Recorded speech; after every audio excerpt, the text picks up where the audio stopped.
Welcome back to another We Be Talking. This is episode 10.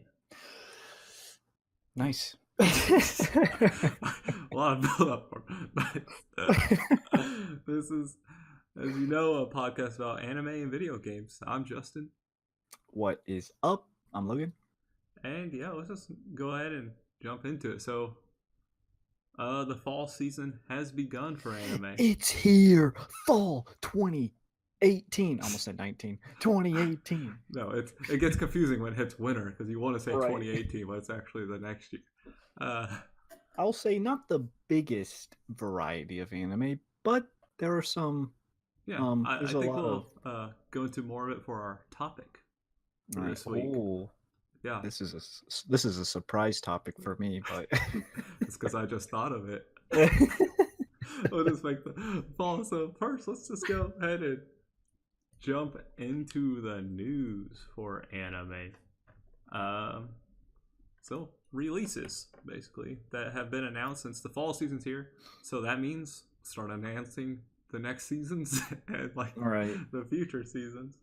Of course. So Zero knows a certain magical index 3 is back after waiting 10 years. The other question was, what about a certain scientific railgun, which is the other like side story they tell? Would that be coming back? And they announced that season 3 for that is coming in 2019, which is awesome. Actually like railgun a little more than index. And also a certain scientific accelerator is being adapted as well. Accelerator is one of the characters. So it's obviously going to be a story about him, which is getting adapted into an anime. So we're getting a lot more than I expected we'd be getting. We're getting more certain magic things. Yes. Or a certain scientific thing. A certain specific thing of something. They're actually really good, so I'm happy they're back. First episode of Index was pretty good. So yeah, we're getting all the other spin-offs. So that was pleasant news. Starmie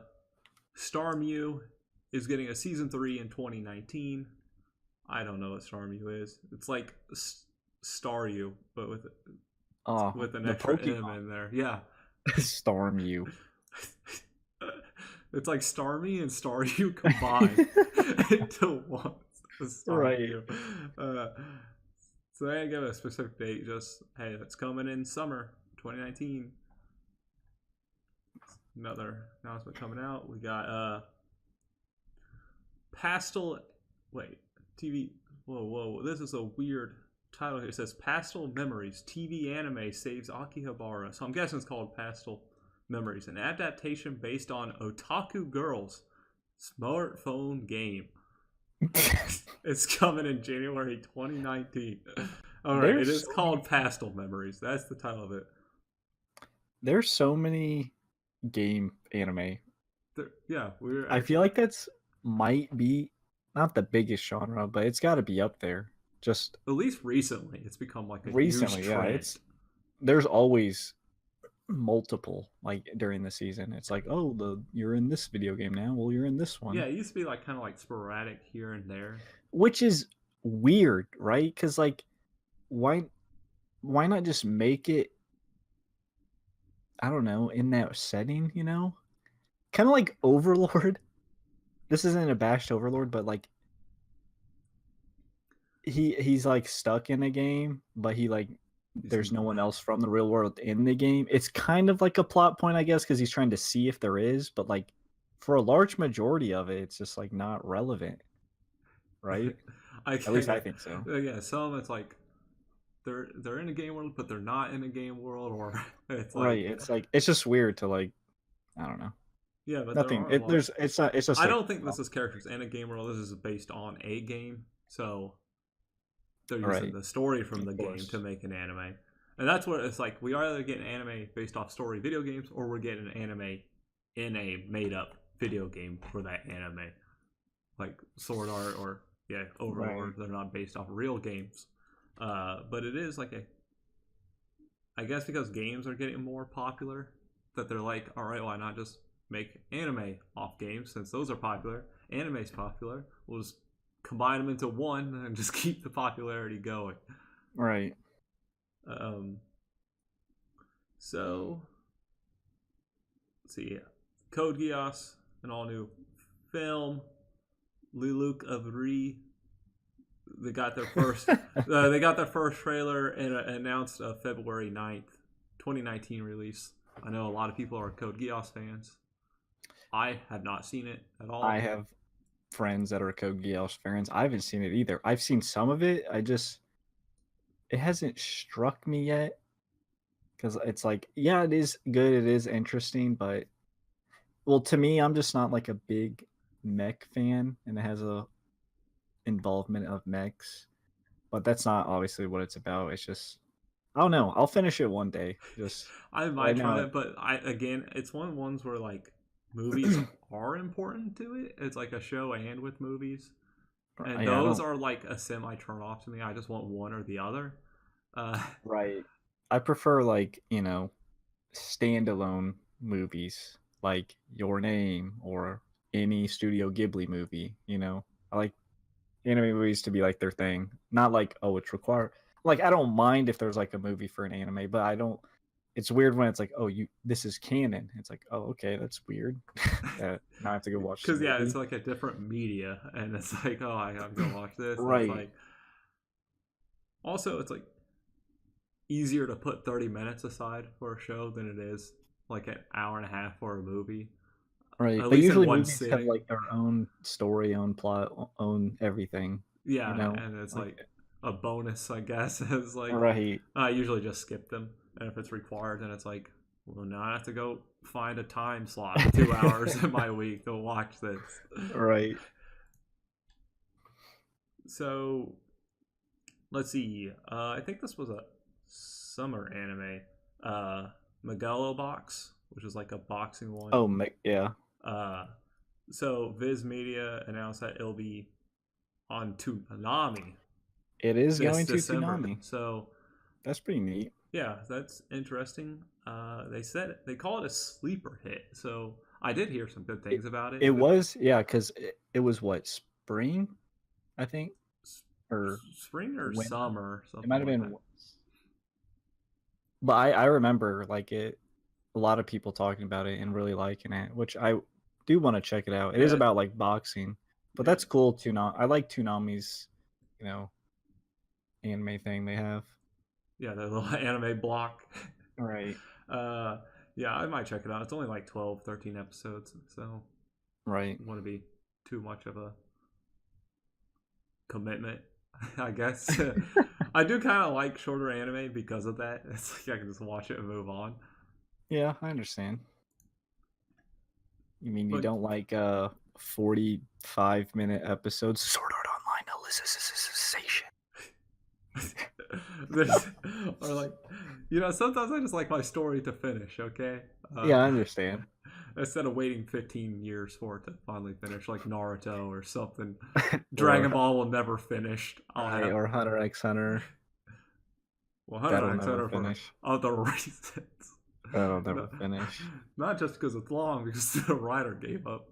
Right. He's Right. like, damn, this is long. Could you imagine? Like he's like a full year. He's like putting in work. The story, it's getting all extravagant, and one day he wakes up like, "Holy shit! This is so long, and I'm not even close." He's like, I messed up. I I'm should. surprised he just doesn't play. And everyone's had a great time. The end. That's what I would do. It's like he's writing like one chapter a year at this point and be like, you know what? I'm just gonna end it right now. Right. Just Is that wrap everything up really quick. is Do that like newsworthy? news. If it's like Hunter x Hunter's back. Oh boy. I feel like at this point everyone's like, oh yeah, for what, 2 chapters? Wow.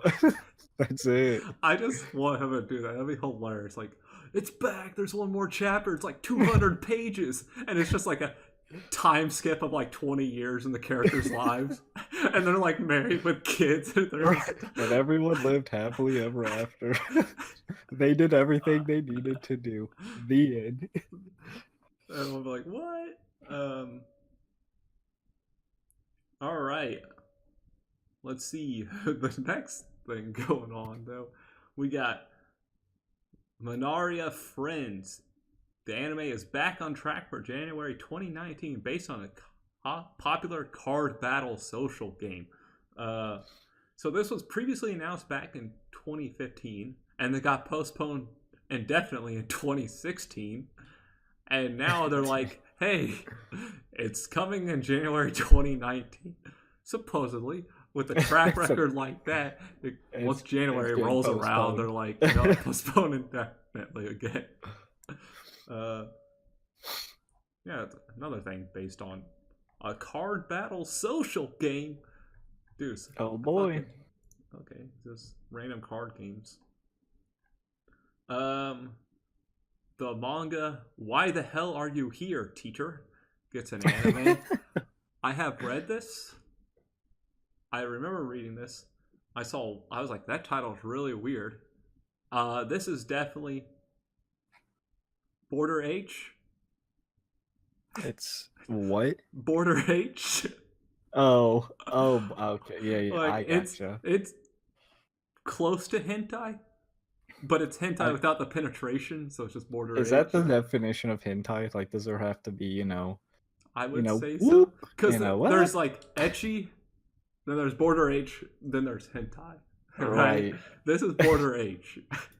Gotcha. It's like gotcha. It's like as close to sex as possible, like rubbing in places. So like a committee. It's like, where do we set this?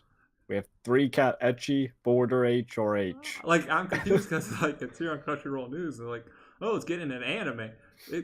Can you call it an anime at a certain point when it's Border H? Are you sure? Like, where does Border H fall in the anime category? Do you just call it super ecchi? Like, do you throw in the hentai? Do you throw in the hentai category? Basically, so there's 2 different teachers that are 2 different students in explicit relationships. Oh boy. Oh boy. It's one of those, teacher fetishes. But hey, it's getting adapted into an anime. Wow, what I've been waiting for. Let's see. Apparently, the 5th volume is set to be released soon. Actually, was released 2 days ago. So, yeah. It's not weird to voice act in. That's the real question. Hey, if you need work, I guess you do whatever you can. I don't think I could do the sounds myself personally, but that'd just be weird. Because you'll be like in a booth and a guy's like coaching you. Oh, go louder. Hey, moan for me, baby. What? Excuse you? What did you say to me? Jesus. Okay, moving on. Yuru Camp Season 2 and a movie got official announcements. I saw this over on Reddit. I didn't see like any official air dates. I did see people mention Yuru Camp as being like a chill, happy feeling anime to make yourself feel good when you're down. But we always need some of those. So I did see that in like the Goblin Slayer Reddit, which is like the best Reddit I've seen so far. But like someone was like, I need to go watch Yuru Camp now, like all of it now after seeing episode 1. Right. Sometimes you get a little scarred from an episode. Sometimes it happens. Let's see. Last little bit. Let's see. Natsume Yujin Cho it's a film, anime film. Hit the #1 debut in the box office for Japan this weekend. Gintama 2 also, I guess, the live billion crossed 3.5 billion yen the other day. Of course. Good job. But this is the first time in 6 months for an anime to hit the #1 for Japan's weekend box office. I think there's been a few this year that have actually done it, but it hasn't been done since Detective Conan Zero the Enforcer, which was back in April. They did 172 million yen for the weekend, which is pretty big. Yeah. And I think I saw something. How many were number one throughout the year? I think there's only been a few. I thought I saw it on here. Oh, right, never mind. It's not. So, anime films are doing exceptionally well. Finally. Finally, yeah. I don't know if that's a finally statement, but the finally. I mean, at least they are hitting number one over like I would say at big least films. popularity wise. I mean, there have been good. Obviously, there's been good anime films for a long ass time. Yeah, I mean, just Studio Ghibli's been pumping them out since what, the 80s? 60s or Like, something. it's been forever. Yeah, it's just not too often that something hits the number one for an anime. Right. So good on you, my dudes. All right. So that's all the I did announcements. see. Unless you got Sorry. something. Yeah, I got one more thing. Sorry. No, yeah, go ahead. This is just interesting. For its season finale, My Hero Academy, it actually surpassed One Piece in the Japan TV ranking. Oh yeah, I think I did see something about that. Which is, it's just interesting because, I mean, obviously it's a season finale and One Piece is in the middle of, episode 925, yeah, whatever, or 1500 or something. Right. It's just interesting because One Piece is so popular. It's usually never touched. Like, if you look at manga sales and all that, it's always up there. But yeah, that Hero is Academy managed to surpass it. good. Slay that giant beast that doesn't deserve to be there. Don't kill me, please. Uh-oh. A bad man of One Piece. Stretchy gumball. Is this gonna be? I mean, obviously, it's not gonna take over in popularity because no, it's you have 20 years of fans accumulated for. But it's kind of. I mean, obviously, the strength now though is One Piece doesn't really draw in new people anymore. That's true. I mean, let's be honest. It's pretty intimidating to be like, you want to start this 900 episode thing that literally, if you watch an episode a day, it'll take you like 5 years to catch up. And by the time you catch up, you're already a year behind. Right. Yeah. But it's obviously the era of the big three is over. But I think Hero Academy is kind of moving up as a, Yeah, it'll be interesting to see if there is like a new big three or everything's supposed to become it's so popular now because it is becoming more mainstream that there isn't a dominant force. I could see. I mean, obviously, One Piece is still there. Yeah. Hero Academy, I think, is probably the second most popular shonen. And I think, even though we didn't really like it, I think Black Clover is pretty popular too. I don't know about the anime, to be honest, but the manga might be 51 episode season, and then they're like, we're continuing it. They got to have some confidence in it, right? I would guess so. The manga's been pretty good. It's gotten really wild lately, and I have no idea what's going on anymore at this point, but it is going pretty strong, though. Right. So, yeah, it'll be interesting to see how all that develops. I will be curious if anything could pass One Piece. I don't think it could. If anything, Hero Academy has probably the best chance. Yeah, for sure. But I don't think it will. One Piece kind of, been number one for decades. All right. Any other news bit that you have? Okay. Nothing I'm gonna surprise you with. All right, let's just go ahead and jump into our topic, which is the Fallout season, which we started. Well, we are reviewing them. What we're watching, we've picked up 3 shows currently. I think, yeah, 3 shows currently. The only other one we haven't watched is the archery one for episode 1, which that doesn't air for a couple of weeks. Right. So with that, there'll be 4 for us reviewing, and then I'm watching 2 others that we aren't reviewing. So between what all we got, Sword Art, Certain Magical Index 3 for me, Reincarnated as a Slime for me, and then the ones together, Goblin Slayer, whatever the archery one's called, Sarune or something like that, and Radiant. which are the ones we picked up. Right. I know you are interested in Zombieland Saga. I might check it out. I saw the opening scene, which is just hilarious because it looks like some girl getting ready for school or whatever, and then she just gets trucked, literally by a truck. She just gets straight up rammed into. That actually reminds me. I don't know if you've ever seen Excel Saga. It's an anime from like the 80s or something like that.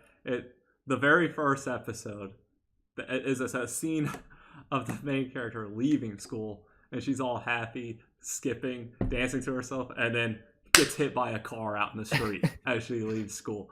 And it was like, what the hell just happened? Right. It's like, but she like, it's like a joke anime, so she comes out perfectly fine, like she never got hit or something. But it is like when the first time you watch it, it's like, what the hell just happened? I just watched some like the high school girl happen the happiest day of her life because school's over, get hit by a car. But Zombieland Saga is obviously probably a little more serious, so I might check that out too. That's a lot of anime I'd be watching. Right. And there's, I mean, obviously Fairy Tale, but I've read the manga, so I probably won't watch. Yeah, I dropped Fairy Tale a while ago. It's pretty long. It's very long, actually. Mostly, but otherwise, we have seen the first episode of most of the things that we're watching, with the exception of the one that hasn't aired yet. So from here, I guess it's which one are we most excited about? All right. I assume that was the question to be. So, sorry, I'm going first. Dibs. Okay, so which one? I'm not going to count Attack on Titan. That is from last season, even though it's continuing this season. I'm going to stick with what we're watching. What am I most excited for? I will say Goblin Slayer had a very interesting episode. And pretty intense, like dragging. Right, it was pretty intense. The premise of it is pretty simple, but to be honest, the one I'm most like, I guess, excited for or have high hopes for is Radiant. Yeah, I know it's like because it's French and it's unique. Like where it's coming from is new. Right. First of all, it's a French manga, which if it's even called a manga, I don't know what it's called. It's a French story, I guess, but probably one of the first to be adapted into a Japanese show. It's shonen, obviously, but it first of all, strong voice cast. Right, it has a very strong voice cast. It seems interesting. It's not like the most unique like story or premise so far, but I will say the thing that caught my attention was how vibrant and colorful it is, which is I really like to see. It's not like plain and dull. But if it can lay out of like, a story that's makes sense and like very intriguing and like pull you in, which I'm hoping it does. Because I mean, even though people are like, yeah, most shonens are the same, I do like that genre because I mean, usually they have good stories, or at least it's like I really like they're always like a fantasy world, and that's like right. a really cool like they have like settings that they can like expand on like as much as they want. So that one I have high hopes for. I don't know how good it will be. I've never read the source material. I haven't even really seen people who read the source material because it's kind of it's set up very like me and you were checking it out like last night to see where there's only like 4 chapters like officially translated, but like chapter 1's like 100 something pages or something, and I don't know. It's so weird. Yeah, there's like, what do we say, 9 volumes or something like that total. I think there's 60 like chapters. Yeah, it's like around 60 to 80 somewhere in there. Right. It's like it depends on because it's written in volumes, not really like. So I don't know how it's divvied out into like chapters or whatever. Right. But yeah, I have high hopes for that. Yeah, I'll agree. That one's the most curious because it's really nothing like some of these that I'm watching. I know what I'm getting into. Sword Art, I basically know what I'm getting into. Certain Magical Index 3, I know what I'm getting into. Goblin Slayer, I've read up to a point, but Radiant is that one where I know nothing about it. It's French, like a wild and it's like, where are they going to go with this story that they've set up in this, like you said, a very vibrant world? Right. I hope it's good. We'll see. I'm a sucker for those, feel good where the main character has like a goal, he has to work towards it. Obviously, Naruto, Hero Academy, stuff like that. So I have high hopes. Yeah, and usually they end up with some hardships too at some point. Right. So There's a lot of feelsy moments that you can relate to in some type of way. so yeah, like almost all of them have like a death of a big character at some point. So I wonder where if that will come along in Radiant or not. Um, It could. It's very early though. It's in its yeah, it is baby early. steps right So now. that is it's very early. So it could take a long time. Normally I jump into them fairly, late-ish, except for like Naruto. I was there from the beginning. Which, so yeah, we'll see how the journey goes with Radiant. We'll see. I think that does it though, because we're watching a decent amount of things, but it's only Right. first episode in, so Right. maybe I'm also watching other stuff that is older and not based. uh, so I guess closer to the end of the season, we'll come back to this and Yeah. discuss where we're at and how It'll be the end of the season and also the end of the the anime year. yes, that is right. Uh, which we will be doing an anime of the year. Already got it in the works, so we're ready. Let's go ahead and jump into video games now. Let's start with Telltale. Shit. This should. I mean, there'll probably be some more next week, but this will maybe be finishing them up for now for a while. So they had their skeleton crew of 25 to finish that Netflix Minecraft story. They kind of got laid off. All of them? Not all of them, but a lot of them. Jesus. So I don't know how many are actually left because someone that was part of the skeleton crew when they got laid off tweeted like, "Hey, remember the skeleton crew that were working on Minecraft? Well, we all got laid off." And then he clarifies like, or she, I don't remember, but they're like, "Oh well, we weren't all laid off, but pretty much." It's like, Right. So they have like 10 or something left. Those people are like, "Hey, you know that? Can we join the lawsuit side now?"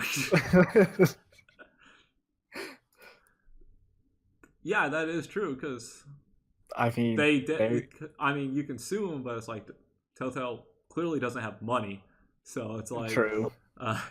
You won't get paid off, but maybe they will have some money in their because you can make them sell their assets and stuff like that and try to get money that way. Right. You won't get all of it, but you might be able to get some of it. Yeah, I'd be worried if I was part of the skeleton crew, obviously, because it's like I don't feel safe here. Well, the problem was like they definitely violated the Warren Act and all that because they were still hiring people like literally a week and a few days before they laid off people. So it's like, how messed up was their management that they were still hiring people? Right, like even though they knew they had no money. Someone made a huge mistake and beefed it. But the other thing with Telltale is The Walking Dead Season 4, which is the final season, will be completed. They have 2 episodes left. It's being picked up by Skybound Games, which is part of the company behind the Walking Dead comics. And they're going to be hiring some of the people that originally worked on it so they can bring in the original creators to work on it. So some of those people at least are getting a job back for 2 episodes before they get laid off again. Right.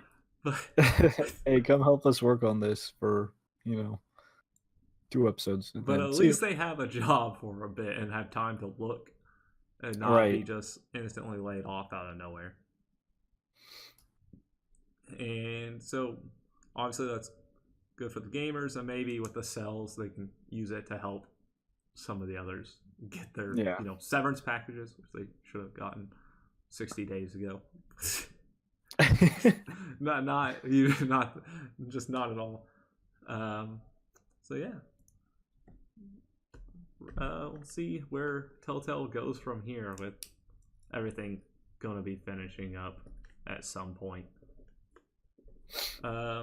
Let's see here. The author of Witcher, which has a very name. Okay. Right, I've seen. I think I know it. It's like Andrzej Sapkowski. The Witcher author. Witcher author is demanding payment from CD Projekt Red because he didn't set up a royalty deal with them when he first contracted. This is such a joke. Sorry, I didn't mean to interrupt. No, it is. Like, CD Projekt Red, when they got the letter from him demanding for payment, they literally sent the letter out. They put it out in the public, all the works in the public. They're like, I don't blame them. And they said his, accusation groundless.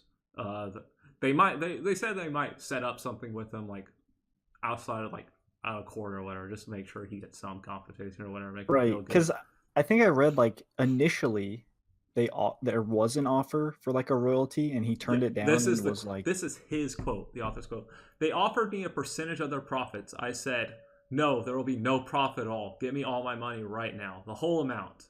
It was stupid. I was stupid enough to leave everything in their hands because I didn't believe in their success. But who could foresee their success? I couldn't. So why would you let someone adapt your work if you don't think it's going to be successful? Right, and how is that him how is that a reasonable thing to claim? Oh, I want a royalty now. I denied it, thought they were shit, thought it was not going to be worth a damn, didn't know that CD Projekt Red was going to turn it to a super beloved game and series, and now he's like, oh, I want the money. Yeah, exactly. So they got the rights from him, and then his other thing was oh, it only applied to the first game, not any game after that or DLC or anything like that. It's like, why come now and not when they released the second one? There was a huge gap between Witcher 2, and Witcher 3. Right. Even Witcher 3 is from 2015. It's been a huge gap since the last Witcher game in general. What? Yeah, and they have Gwent coming probably out because now. He sees he probably sees oh, they're making a Netflix series that's going to draw attention maybe to the game or whatever. I just want my money. I created it, even though I turned it down. Yeah, I think this guy is just kind of an asshole, to be honest. Because apparently he doesn't work well with the people at Netflix either. Supposedly there are rumors of them not getting along or whatever. Right. I don't know if this is true, but I read The Witcher, what are they, books? Yeah. Weren't really popular before the games, and just I would believe it, to be honest. And then CD Projekt Red just made it.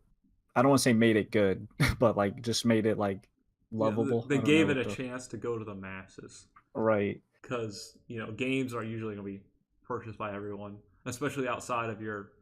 Where is he from? It keeps bothering me. It's Sweden. It sounds like Sweden. I was I can't remember. I think he's Swedish or Norwegian or something like that. One of those countries. I think he's Poland. He's Polish. Yeah, that's right, Polish. So, yeah.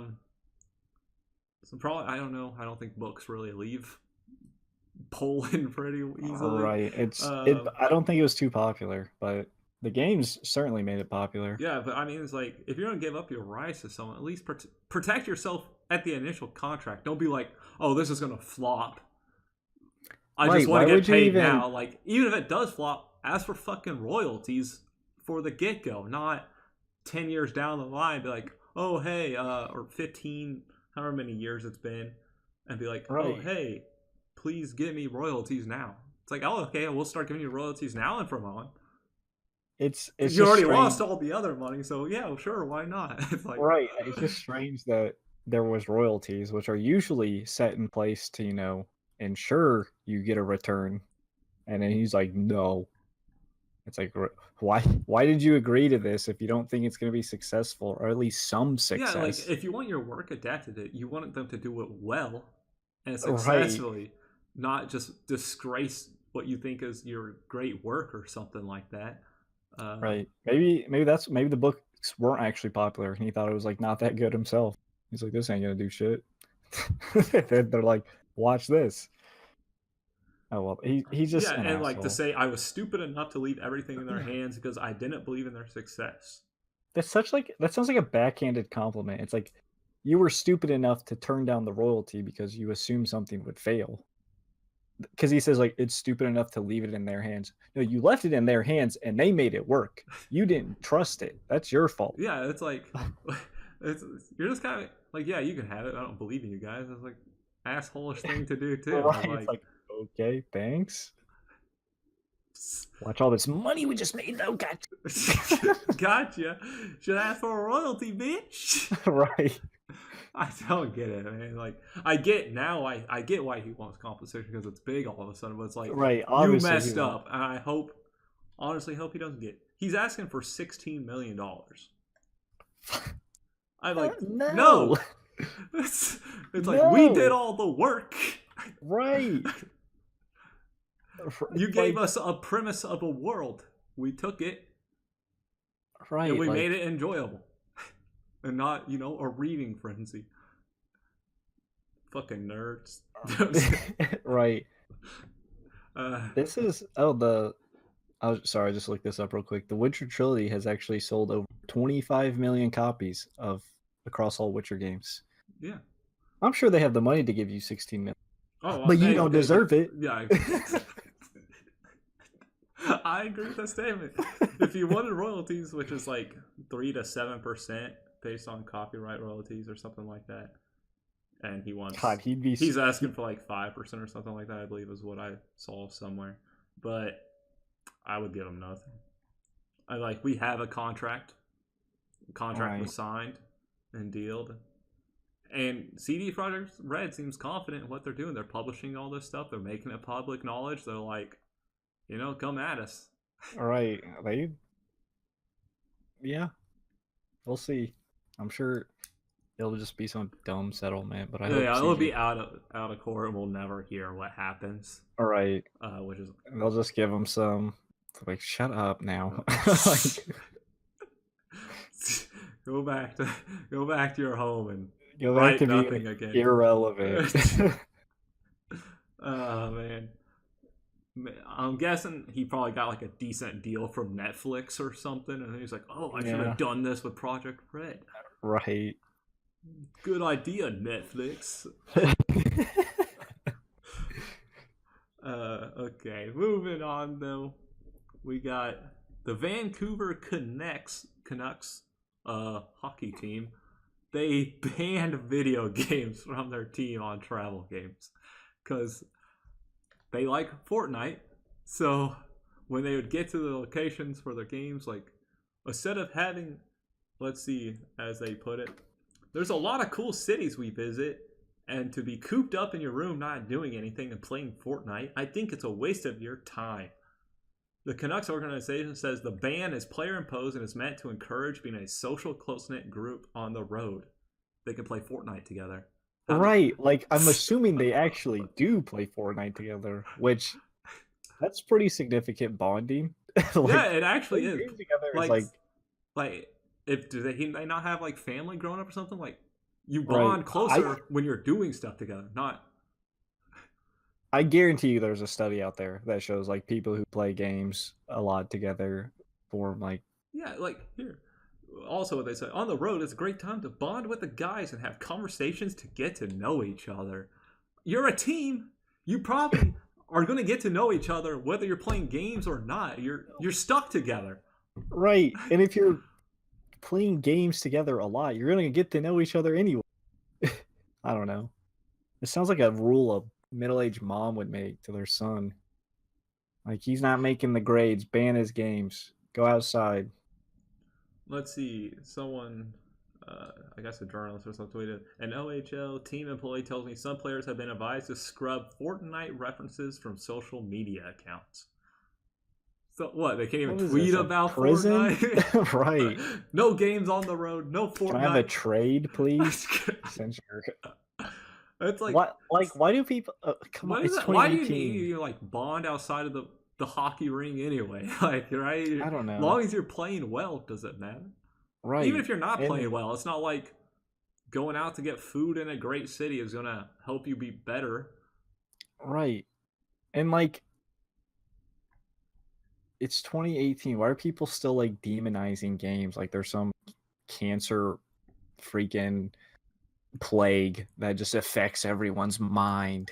It affects them negatively. Why are you staying inside when you could go outside to go inside a restaurant? Right. And like do what? Like wouldn't you want your players inside, like, not getting into trouble if you're in a different city? I could understand if they're like, hey, don't stay up till 6 a.m. when we have a game the next morning or next day. But even then, like, most games are at night. You just sleep during the day, whatever. But, like, it's just like, stop playing games and go out and do something. Okay? Now I feel awkward being forced to do stuff with my teammates. Walking around. That is like, yeah, you're in a cool city. You can go. It's not like you don't meet those cities multiple times. You can only see the things so many times. Like, yeah, I don't mind going to the city checking the stuff out, but once you're done, but you're gonna check it out, right? Go back. You're not allowed to play video games for the rest of the evening when you're done checking out the city. Right, and even then, if you're a professional sports player that's a veteran, you've been to these cities before. It's not like cities move on sports teams. It's not like, oh, this year we're moving the sports team to this. Like, you've been to the city. Like, it's not like it's gonna change. I don't know. That's just dumb. It just seems like a dumb rule. What happens if they just ignore it? Who's gonna you're gonna kick me off the team for playing a game? Yeah, it's not in the contract. Right, like I guess they could change the contract. I guess they could just, but I don't know. or they could just, I guess, not play you. But then that's being hypocritical of them wanting success. But then they're gonna, I don't know. It's just dumb. Seems like an old man general manager making a dumb rule because he can, or because he doesn't understand something. Yeah, that's probably exactly it. These young players playing Fortnite. I don't understand this Fortnite. They're out there shooting What's this people. fork knife? Why are they yelling at each other? They're supposed to be bonding. I just keep hearing, "Build, you idiot! Pick me up! Revive! Revive!" I hear, I'm dead! I'm dead! What is this? It's too violent. I don't want my hockey players getting up in that video game trouble. Yeah, whatever. Silly nonsense. So, next big thing, the Blizzard president has stepped down. That's pretty big considering Blizzard Entertainment up there is one of the biggest gaming companies. Right. StarCraft, World of Warcraft, and all that. It pretty much has a a pretty popular, solid game in almost every category. Yeah. Like they're pretty good. That's true. You got StarCraft, solid StarCraft. RTS. You got Overwatch, is your solid like MOBA shooter. Yeah. They even have a MOBA, Heroes of the popular, but I mean it's still decent. They have Hearthstone, probably almost the most popular, probably behind like Magic maybe. Oh, everything's behind Magic. Right, but like Hearthstone's popular. They have everything. Diablo 3, they have literally a game in every category. Yeah, exactly. So, Morhaime, he co-founded Blizzard as well. He's been the president for. He's been at the company for 27 years, obviously, because that's how old it is. So he co-founded it. So that's a big step down. So they brought in, let's see, Brack, who is the executive producer from World of Warcraft, to be the president now. And then, did he just step down to age? Probably. He's probably like, I've been doing this just for 27 years. I'm rich as hell. Right. It's time to just go retire. I probably would retire like 17 years ago as him or something. Yeah, for real. You make enough money, you retire early. You just get out. They also had a new chief development officer, and the Blizzard founder, Alan Adham, is the executive leader. He's now part of the executive leadership team. So there's been a little move arounds there. So we'll see. They probably, I don't know, like they shouldn't be affected too much since they still have a lot of those strong leaders there. I'll say I'm sure they'll But be fine. that is like, when you lose someone who's been so impactful for a long time, it always hurts every company for a little bit before they Right. get their footing. It's like an adjustment period.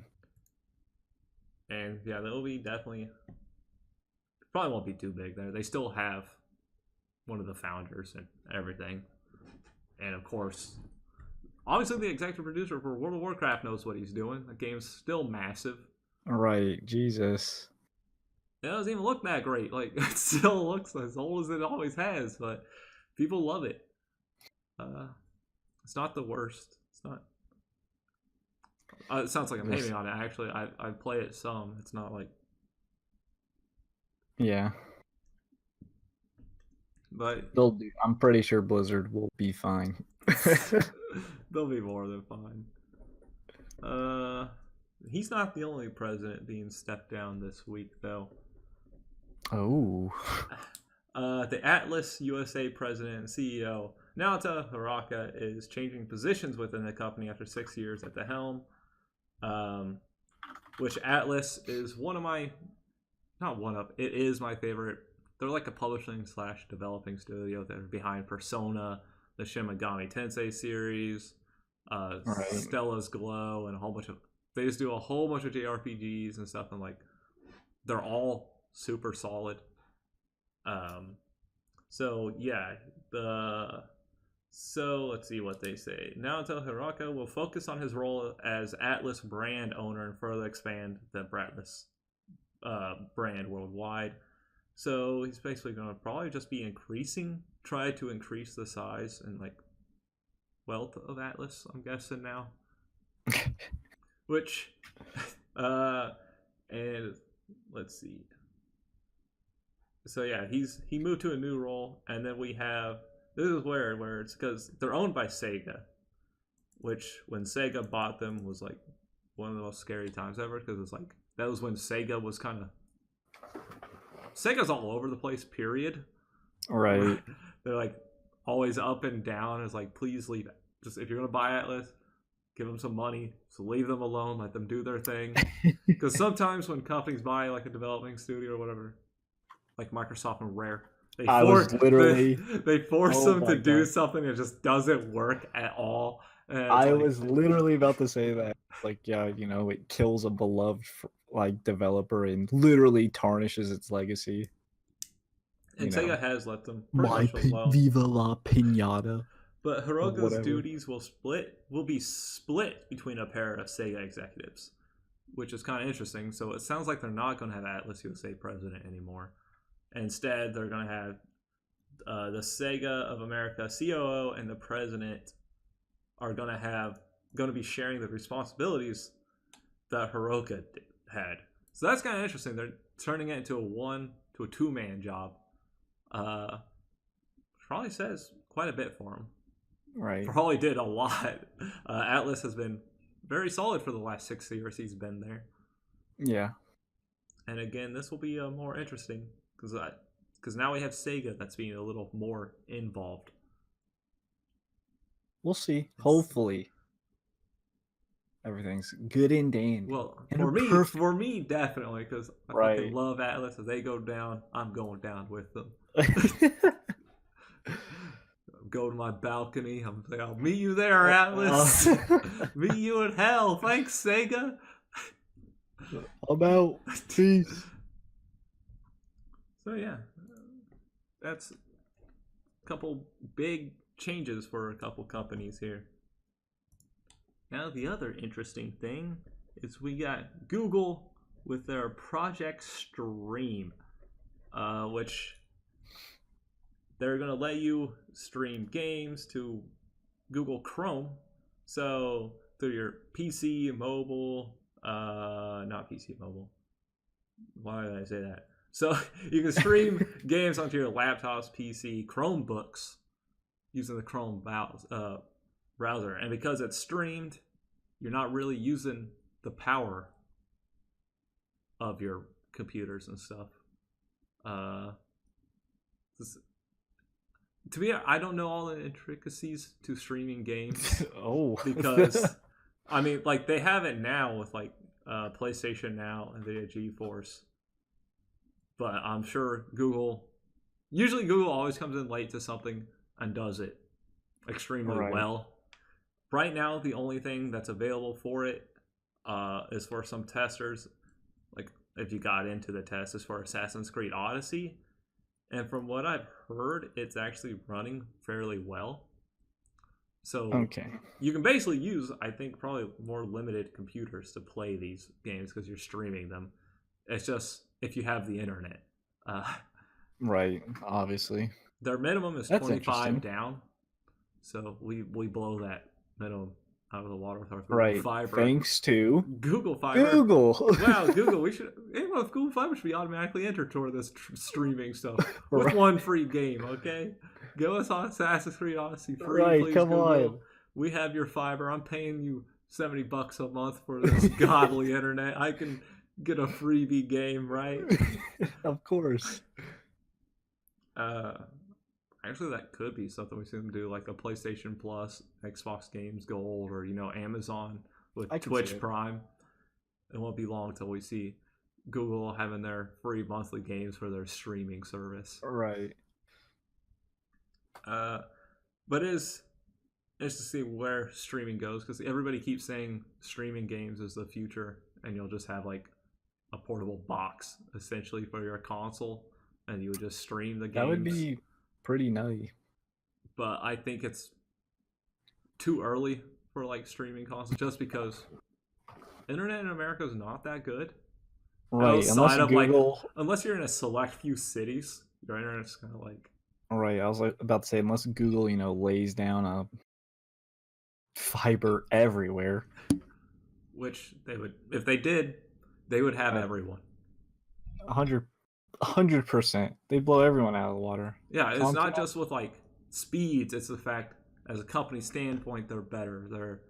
They're not like straight up assholes like AT&T or Comcast or.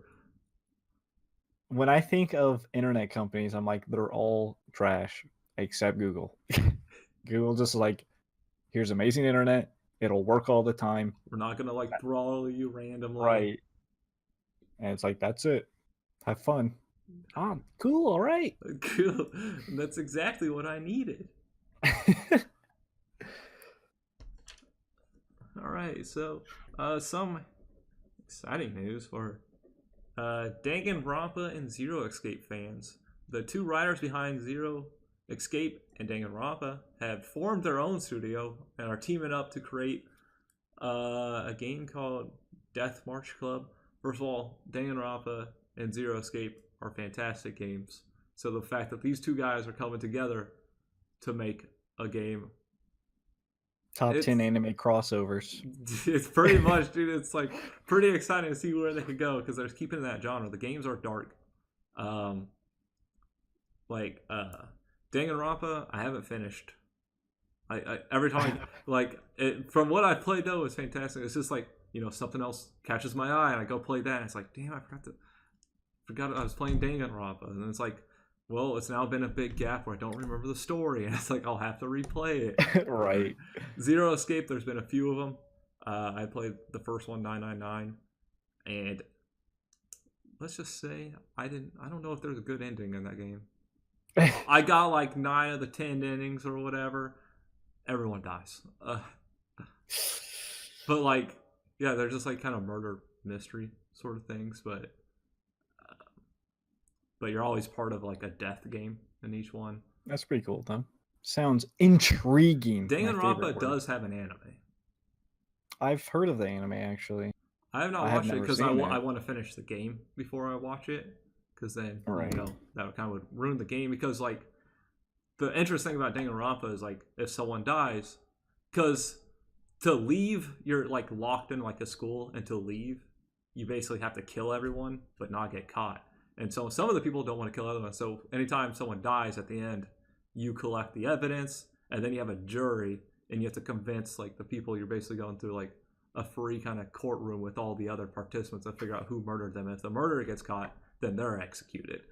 So okay, it's I like can see. So you have to as a main character, you're not killing people, but it's basically you have to see who is killing people every time because you have a different murderer every time because people want to leave. They don't want to stay Right. locked up for the rest of their life, and it's like it's very Of course. interesting. So it'll be interesting to see what they can pull off with their combo. They showed some pictures of stuff, so it's interesting. It'll be out in 2020 is when they're expecting it to come out.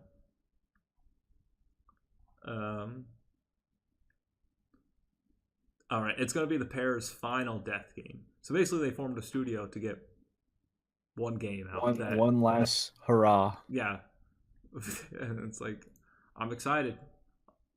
I'm intrigued, excited, and if I'm let down, I highly doubt it. There's no way I can. You will hear about it. I love murder.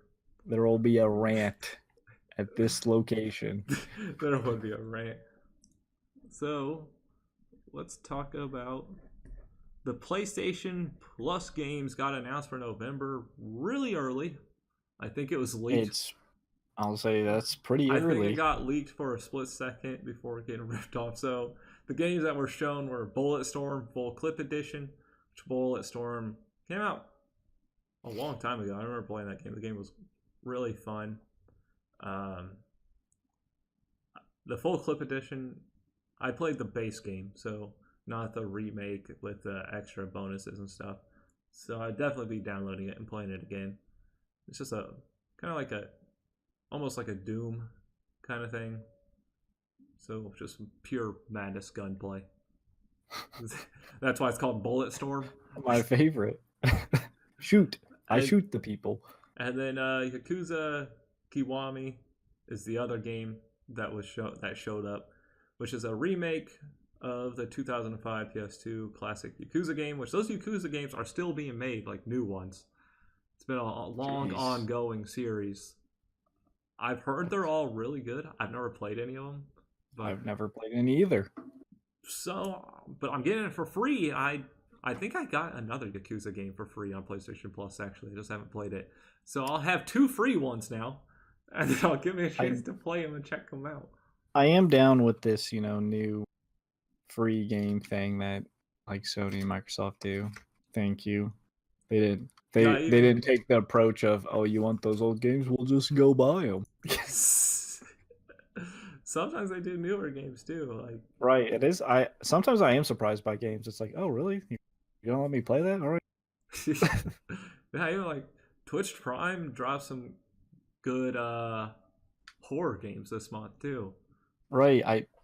I saw. What was the one like Sora or whatever? What's it called? There was like 5 or so, wasn't there? There was a decent amount. Yeah. Here, let's see. I had to load it up. They gave Darksiders the War Mastered Edition, which is the remastered edition. That was Sanitarium. Soma, that's it. Soma was the one I heard a lot of good things about. And then the old System Shock game. That's pretty cool. System Shock's hella old, I'm pretty sure. But it looks old. It was on original Xbox. That's pretty old. That's very old. But yeah, Soma was very recent. That was a really. It's from 1994, if you're curious. So that's really old. Before the original, that was PC originally. I remember there being a System Shock on Xbox, but probably not the first one. Right. Obviously. PC. Yeah, 94. I don't remember it being on 64. No, right. 64 yet? Or it's like Super Nintendo or something? I don't think 64 was out then. Because I remember my first console was a Super Nintendo when I was like 6 or 7. I'm pretty sure my 96 was the 64. Okay, so nope, it wasn't. It was before it. Yeah, definitely before it. And the other exciting news from PlayStation is there are maybe name changes finally coming. People have been wanting to be able to change their PlayStation name since PlayStation Online. Now developers of games have told Kotaku that they're to prepare for PlayStation Network name changes to finally come.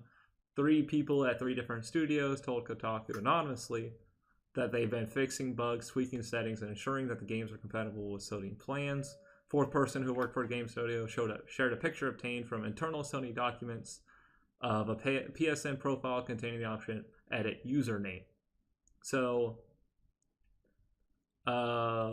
we knew this was coming. Sean Layden at the last PlayStation experience last year said, hey, hopefully you won't have to ask me again about this at the next PSX, which obviously was canceled this year. You got him. That gives them extra time, but it might come before the next PSX. So people have been asking this for long times because the way the PlayStation network names were set up originally is like, it's kind of weird. Like they tied them to, they linked your like PlayStation Network account to your username rather than some like, all the other ones have it set to like a universal like identifier, something that, easy to change the programming. Whereas PlayStation kind of tied it all together. So if you change your name, it would like delete out all your trophies, your games and stuff like that. So that's why it's been taking a long time to fix it, because when they first programmed everything, it was just a hot mess, and it's not like a simple fix because you have to reprogram everything from the base up. Right. So yeah, it's been first launched in 2006. So people have been asking 12 years. Maybe, just maybe we'll finally get it soon. We know we'll get it because they said they were working on it, but it's just maybe we'll get it sooner than we were expecting. And yeah, that's really nice to hear. I thankfully made mine when not like not a stupid name like a lot of people did. Like there's some people you just hear and it's like I've been stuck with like the worst like mean like stupid name, and it's like they're like 30 now, and it's like, man, I was an idiot when I was 18, and it's like I'm still playing this with this stupid like Butt Chugger 69 or something. Butt Chugger XX. It's like, I'm talking to my boss. Hey, what's your gamer tag? I can't tell you. Ass Eat McGee. Someone asked like, what's your gamer tag? You know what? You tell me. I'll add you. I don't want to say it. Yeah, that's exactly. I've done it. I will lie. Yeah, you pay to have your name changed on Xbox, right? I think I don't know. I don't know if you were you part of that like whole group of stupid names that everybody basically changed their names away? Well, I had tons of accounts on Xbox. That's true. I just use for Halo pretty much. But my main one it has changed over the years, I guess. Yeah, because Xbox did it right to where you could change it without. Right, of course. That does it for that. So, reporting, the Wall Street Journal reported that Nintendo will be introducing a new version of the Switch next year. Ooh. So, they're doing it to help boost momentum of the sales again.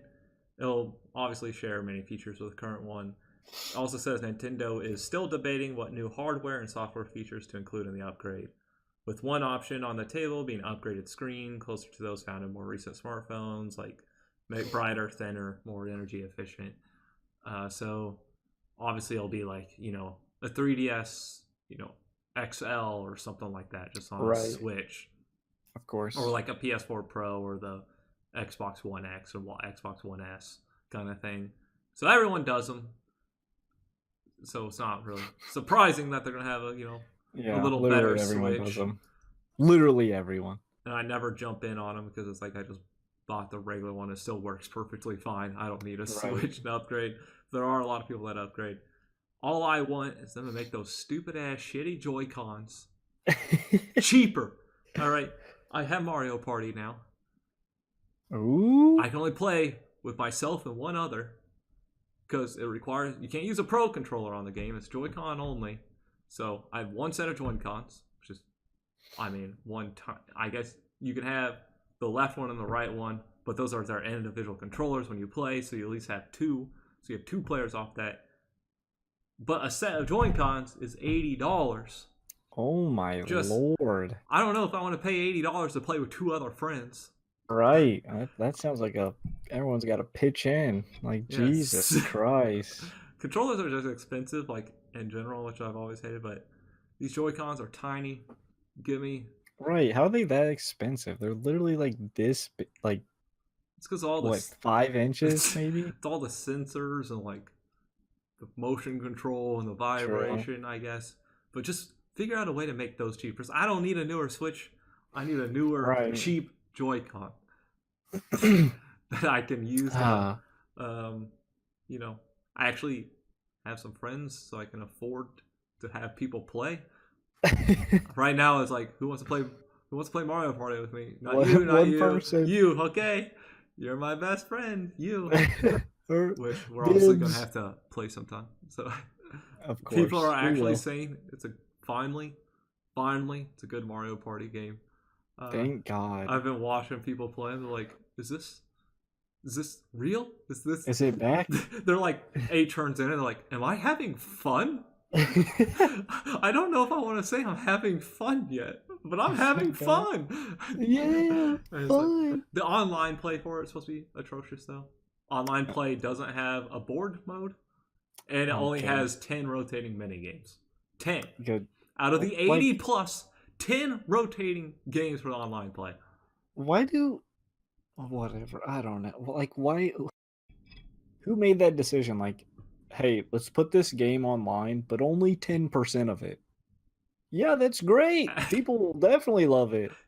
I don't know, dude. Like, Mario... Like, Nintendo always knows what they're doing with, like, local co-op party games. They're the best at it, but when it comes to online, it's like... They're atrocious. It's like their IQ drops. They're like 20 steps behind all the time. Anything on... Why don't they just imagine online as one big co-op?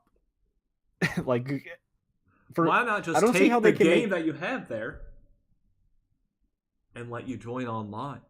Right, like it's not like a mind-blowing thing. It's been around for 20 years almost. Like, come on, Nintendo, get with it. Make all these great party games, but you have to go be in person, which isn't a bad thing. But like, if I want to play online, I literally can't, or I play some shitty version of it. Oh well. But hey, at least locally, it'll be a good game. And we can confirm it together sometime. Like, we play a fun Mario Party, my roommate will walk in and see us playing, and he won't be able to play, though. He'll be like, hey, can I play? No. Unless you want to pitch in $80 to buy a Joy-Con. Well, you want to rob someone's house. You buy it, it's like, you might as well buy another Switch at that point for $250, right? Right. It comes with the Joy-Cons. Damn. So a Switch is only like $160. They have a Joy-Con. That is essentially right. So it's more to play with 4 people than it is to just buy a Switch. Yeah, like, if you think about it, like, if you buy 2 sets of Joy-Cons, it's $160. Like, you're not that... I mean, one set, I guess, is 2 controllers, but I'm sure there's game. But you need both if you're playing by yourself. It's like, it's a mess. I have a Pro controller. The Pro controller is what I use. I don't use the Joy-Cons. But Pro controller doesn't work with Mario Party because they have, games with, like, motion control and stuff like that. Right, of course. Which are apparently done really well. I've seen people. It does look fun. Yeah, I guess we'll be able to confirm it. We'll play. Yeah, we'll definitely play. That's everything I have on game news. I don't actually have a topic for this week. That's fine. I mean, jumping into the next stuff will still be around the normal average run time. So, right. We kind of went into little mini topics there. We talked about how, whatever. You know what I'm talking about. I don't need to give a recap of something we just did. What am I at? Anime?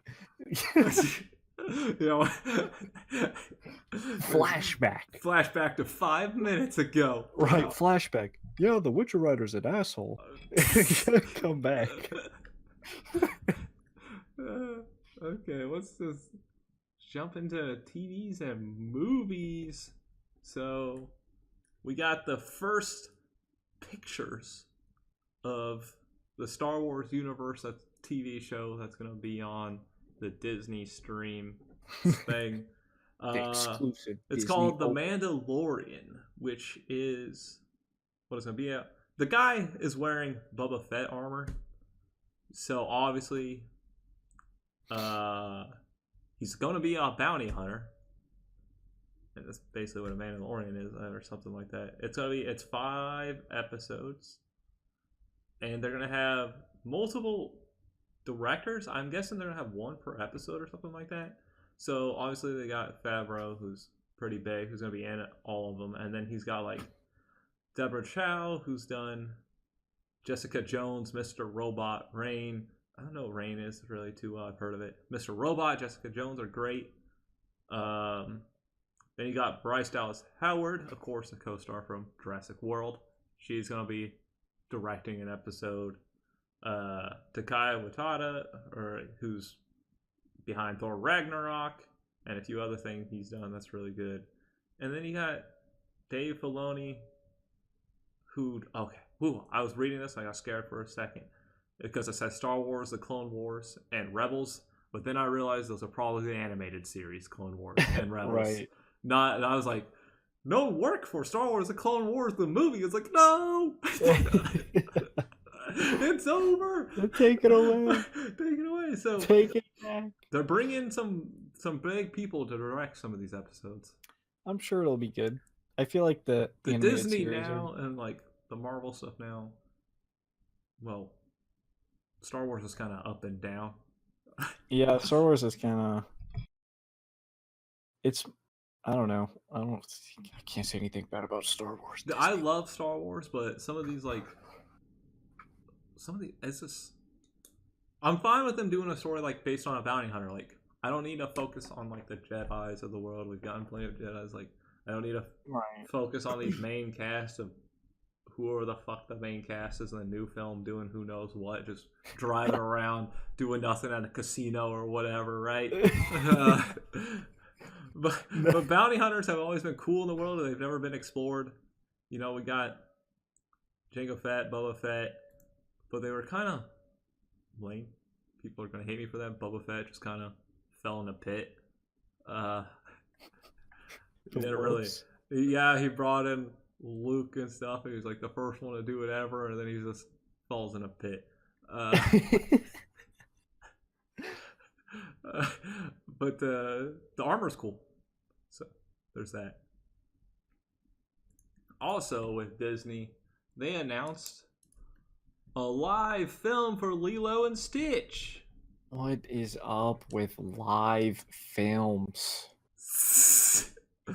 It's a live action CG hybrid, of course, because you have to have the little Stitch. Yes, that's Stitch.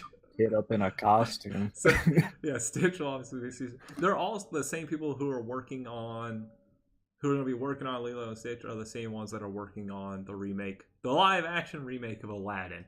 So, what the? I think they were like, wow, Beauty and the Beast did really fucking good for live action. Let's just make them all live action. Right? Why come up with a different, Disney movie when we can just live action all others? What did we do back in the 60s everyone's forgot about? Bring it back, make it live. Bring it back. Lion King live action with real lions. They do have a live action Lion King. Yeah. Or something. Is that out, or are they still working on it? I don't know. But with live lions, I'd be down with that. I would be down. All right. I'd be like, please eat someone. I don't know why we need these. This is so weird. Yeah, it's in 2019, by the way.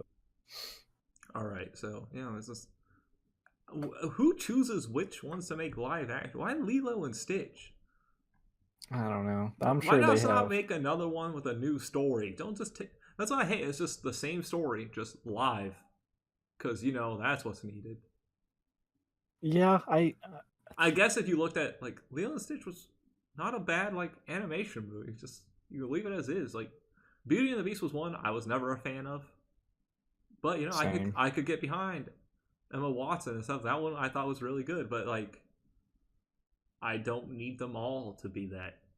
Right.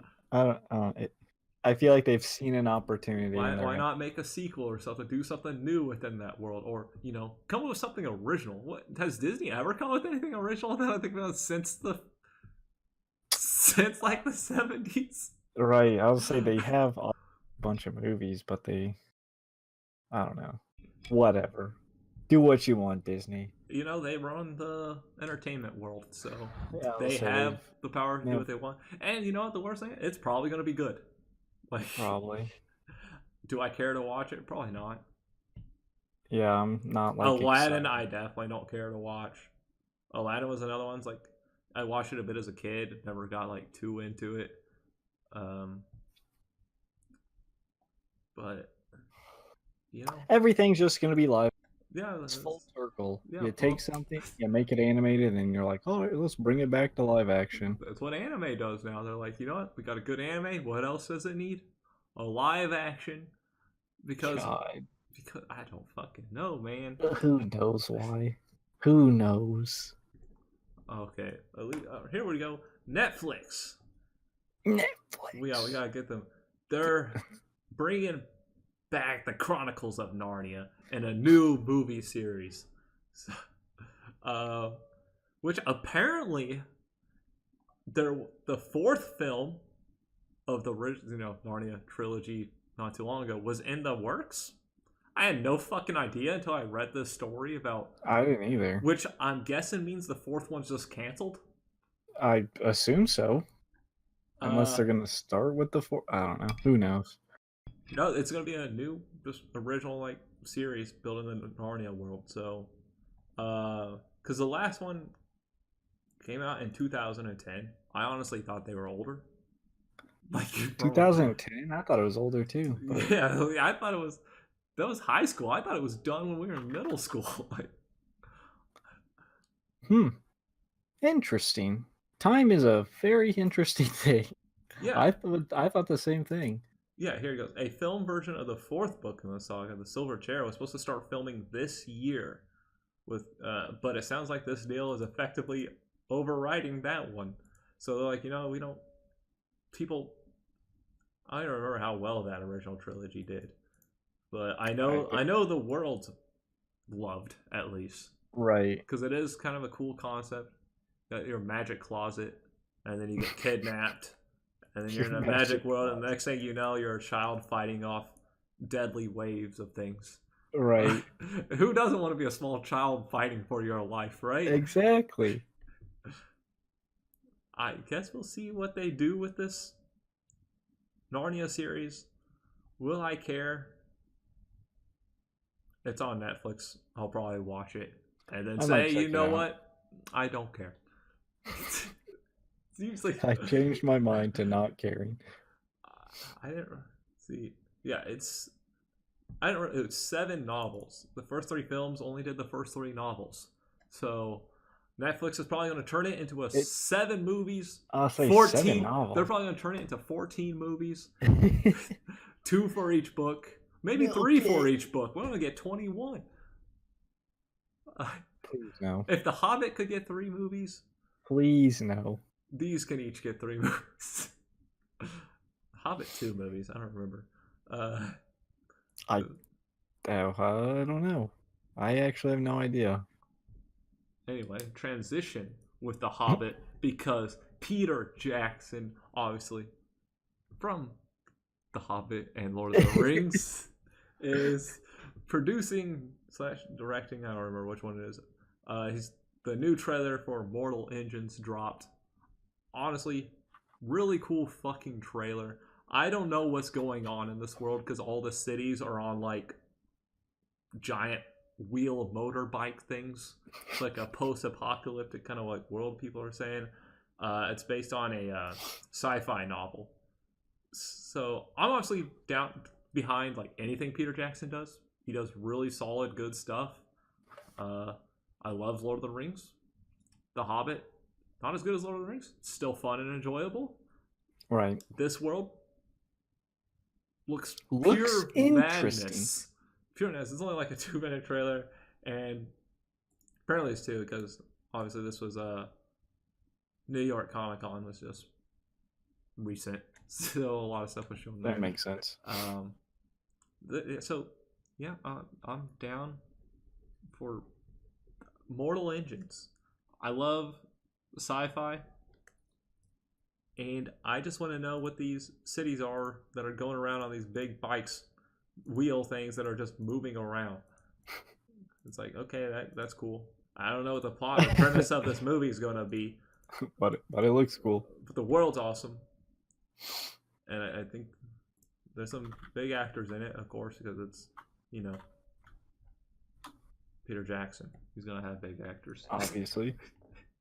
The other thing is NightFlyers is gonna be on Sci-Fi coming up beginning December 2nd. So NightFlyers episodes 1 through 5 will debut on Sunday, December 2nd through Thursday, and then and episodes 6 through 10 are going to be on Sunday, December 9th through the next Thursday, December 13th. So within 2 weeks, all 10 episodes will have aired. I'll say that's a lot of episodes. And that is interesting because that's on Sci-Fi. So normally they air week to week with their shows, but they're just going to drop all 10. So NightFlyer is a space horror drama based on a book George R.R. Martin wrote in 1980. So a series he probably actually finished, unlike Game of Thrones. Right. Oh, that's never getting finished. Like, I knew Game of Thrones was getting a lot of spin-offs for TV. So once the final season's done, we're getting more Game of Thrones with spin-offs. Right, of course. Because why not tell the stories of what's going on in other parts of the world, I guess, with characters who don't matter to the whole overarching world. I think they might tell past stories or something. We'll see. I don't know. Who knows? But George R. R. Martin is big right now, so it's not a surprise they're going to adapt some of his other works. I don't know if NightFlyer is any good or not. Right. Hell, I haven't even read Game of Thrones. I don't even know if the Game of Thrones books were good, but I imagine they are, considering how successful they are. People love them. I mean, people are begging him to finish the damn books. Well, he probably should. He's also begging Game of Thrones to keep making new seasons, which they don't need to do. Please just let things end and have a good ending. Don't let them drag on. Right. Don't they have lots of material they could use. Well, I'm sure they'd have more if you finished your books. If you can finish NightFlyer in 1980, I'm sure you can finish these. Right. So yeah, it'll be interesting. I usually like a lot of stuff that Sci-Fi has on their programming. So I don't really watch too many horror things, but I'll give this a try because it seems more like, I don't know, like it falls in that like sci-fi kind of horror, which I can typically do because I don't feel it's the normal. It's like, I'm not a fan of like horror films. Right. Usually it's not because of the, they're scary or whatever. It's just they're not usually entertaining, and it's like there's too many plot holes and there's stupid stuff in there, right? It's like, all right, this is absurd. I don't need this. But sci-fi ones, they can avoid that by being sci-fi, not set in like an actual thing that's going on. Like Aliens and Predators, those are kind of like in the horror category, right? And those are hella enjoyable. So of course, we'll see what NightFlyer is because they're in space on a ship. Their mission takes them to the edge of the solar system and to the edge of insanity as they realize true horror isn't waiting for them in outer space. It's already on their ship, is the summary. So, sounds like Alien, but all right. It does sound like Alien. It literally does.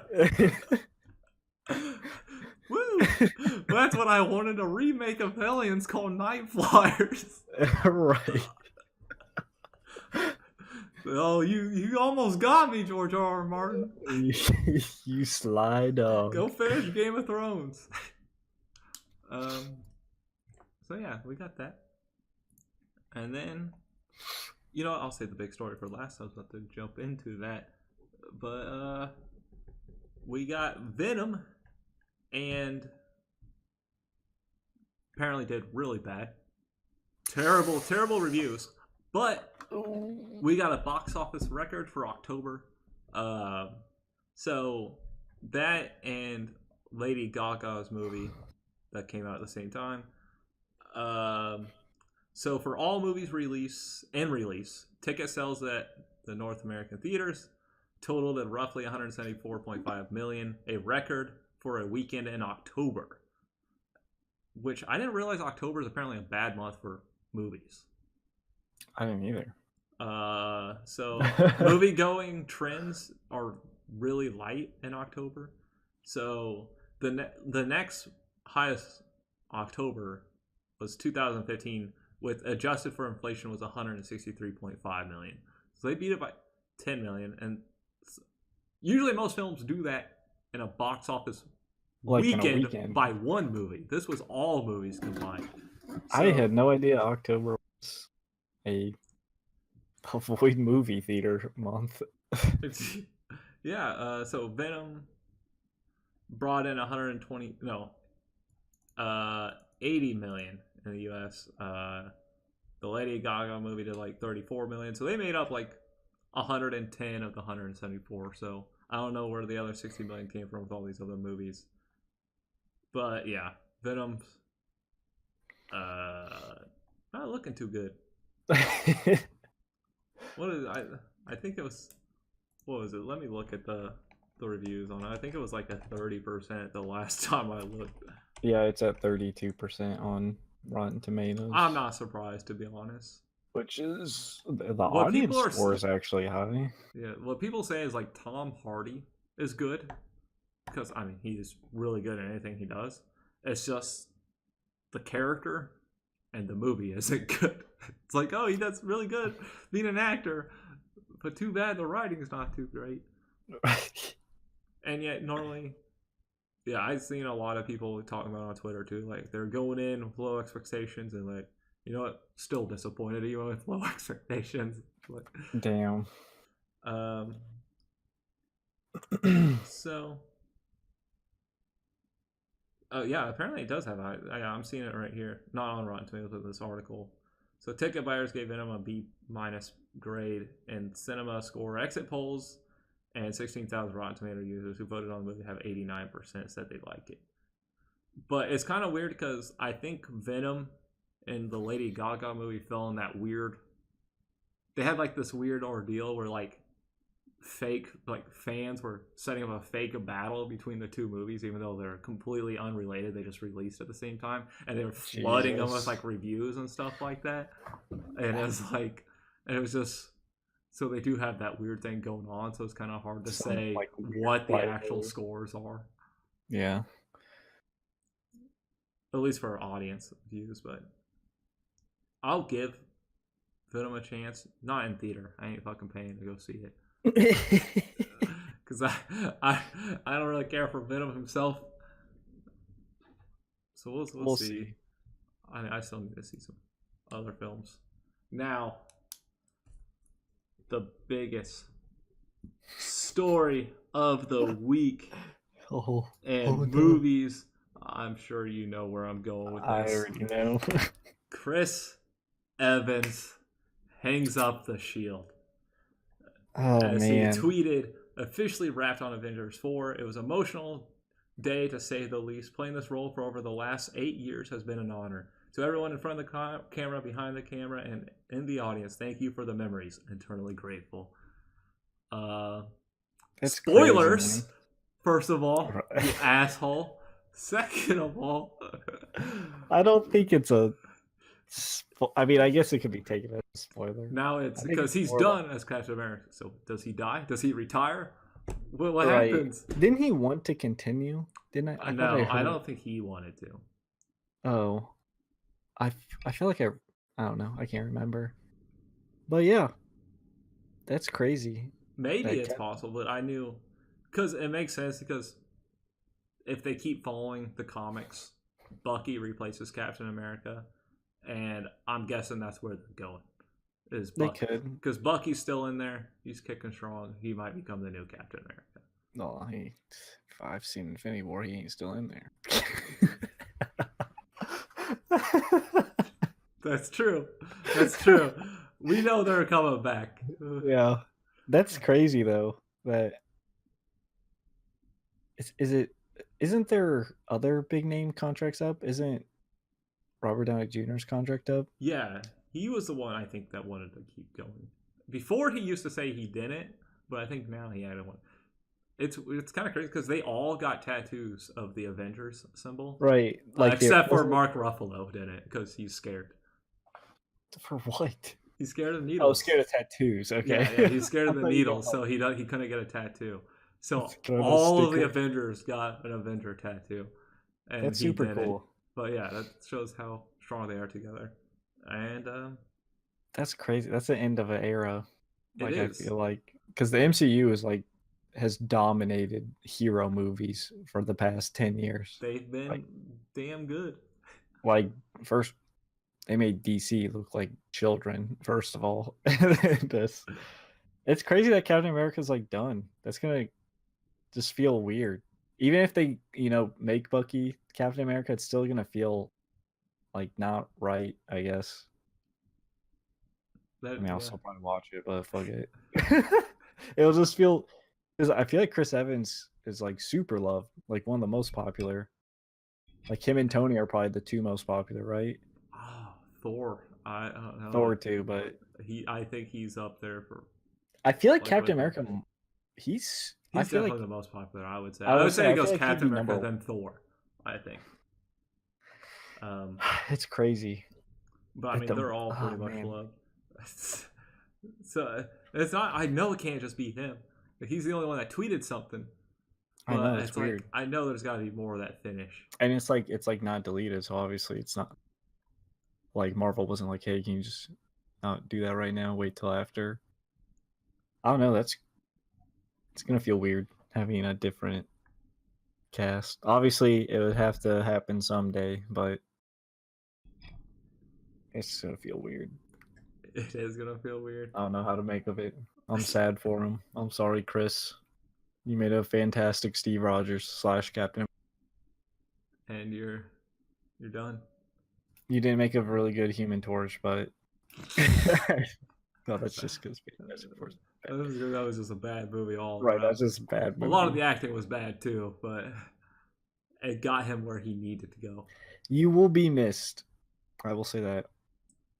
And he says he's eternally grateful. We're eternally grateful for you being an inspiration to us all to want to be Captain America and save America. But yeah, it's definitely, I'm ending us on a sad note.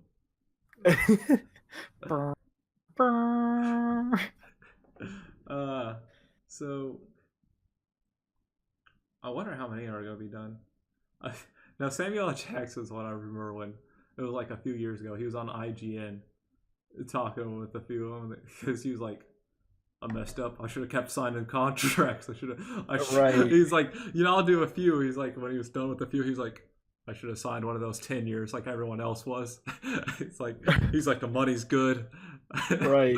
He's like, I'm joining. I think actually, Samuel L. Jackson is this is just a little fact. He's like the #1 when it comes to being in films with the highest gross. Because, he's been in pretty much every Marvel film because he's kind of like the connection of the Avengers. So he's been, when it comes to movies, how much they made, he's been in like, his movies have made the most, which is crazy. But I mean, obviously, he's in a lot of stuff too. Yeah, he's in a ton of stuff. He does a lot. Some stuff really bad, and other stuff fantastic. Obviously, I mean, he's been around for a long time, going all the way back to like Pulp Fiction. That was one of his highs, one of the lows. Snakes on a Plane. He does have that movie was bad, man. He does have memorable lines, very iconic lines. And anything he does, actually, even the bad stuff. Right.